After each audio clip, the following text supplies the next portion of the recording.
So, sa wapamil sa Pano, I'm John Mahinay. I'm a leader ni Pastor Charlie and Pastor Eunice. O naamo ko din sa inyo atubangan na doon, mag-testify kung siya ang ibuhat ni Lord sa kinabuhi. Ba sa akong family, sa loved ones. Dati, employer ako. O karon, employer na. E 2022, nag-resign ko sa akong work.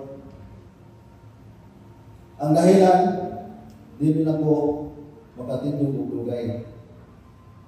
Nagkaugma, mubag ang akong tiil.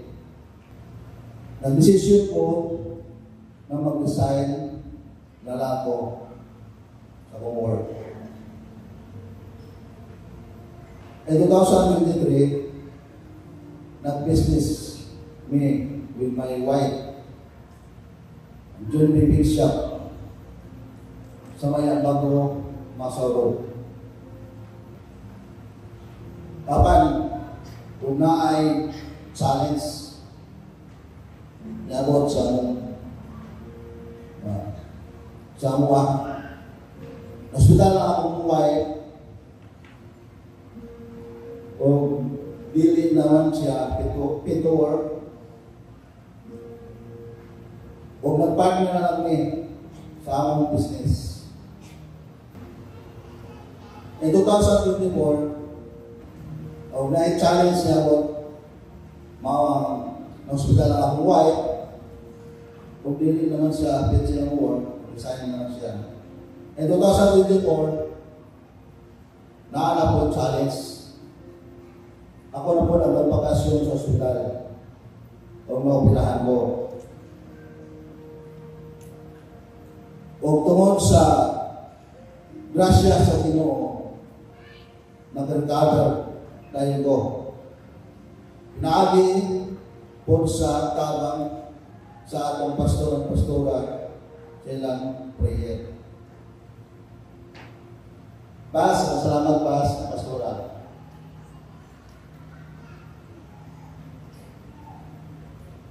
Sa inyong kinabuhi as a spiritual parent. O sa tanang mga igsoon ko, ang mga primary women and primary men. Salamat kayo sa inyong kinabuhi.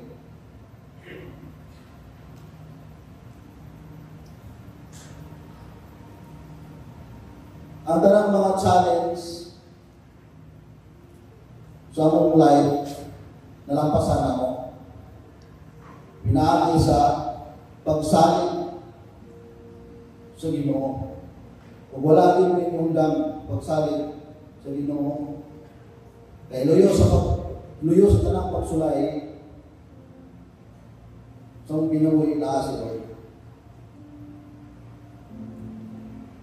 In Timothy, and 1 Timothy 6:12, sama sa lupa, buhata kayo ang imong mahimo. Tungod og alam sa imong pagtuo sa Dios. Diana, madawat mo ang kinabuhi o walay katapusan. Kaya diana kinabuhiya, itawag ka sa Ginoo. Sa dihan, isugilon mo at ubangan silang mga tao na ikaw nagatuo kang Kristo. Amen. So, luyo sa tanang pagsulit sa tanang mga testing sa among kinabuhi, nagdumi sa kuling ni Lord. Tuminso sa Lord. O karon nagpadayon ni wala yun ni diundang sa among purpose sa among kinabuhi niya kay Lord. Na-transition sa amuha, pero naa si Lord. Nag-guide kanamo sa akong kinabuhi. Grabe sa mga pastor, Pastor Charlie, Pastor Linis. Padayon, bagay ka na mo.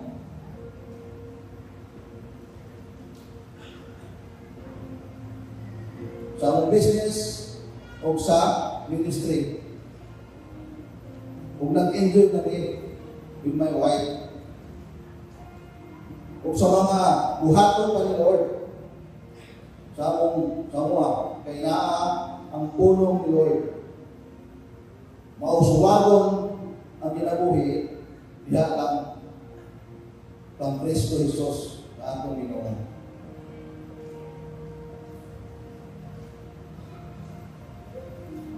Kung nagpadayon ni sa pagtanaw sa akong seed for the Lord,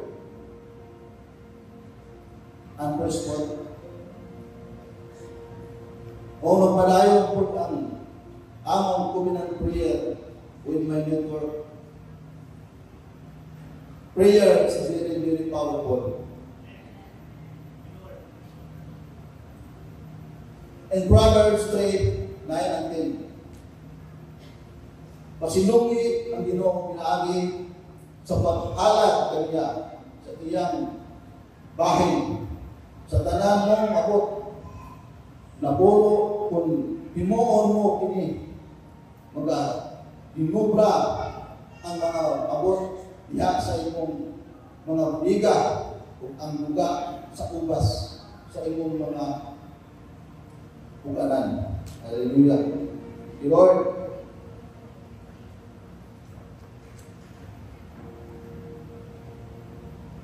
basta imong Panginoon na kay Lord, iyahang ihatag kita in the right time.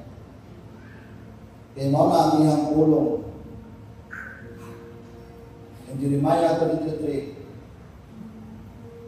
ngayon siya, call to me, and I will answer you, and show you great and mighty things which you do not know.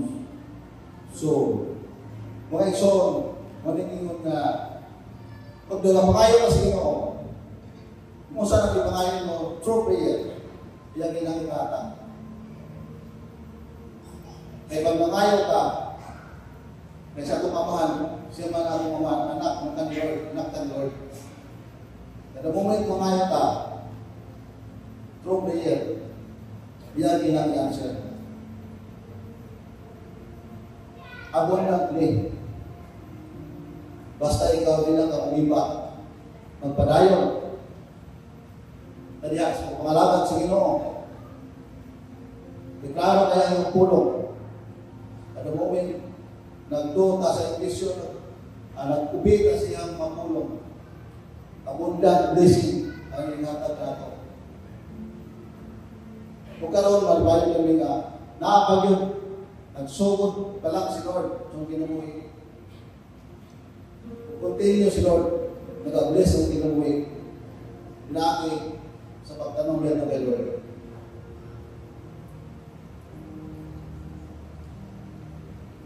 Ang Nazarenes, I'm John Mahinay, Glory to God.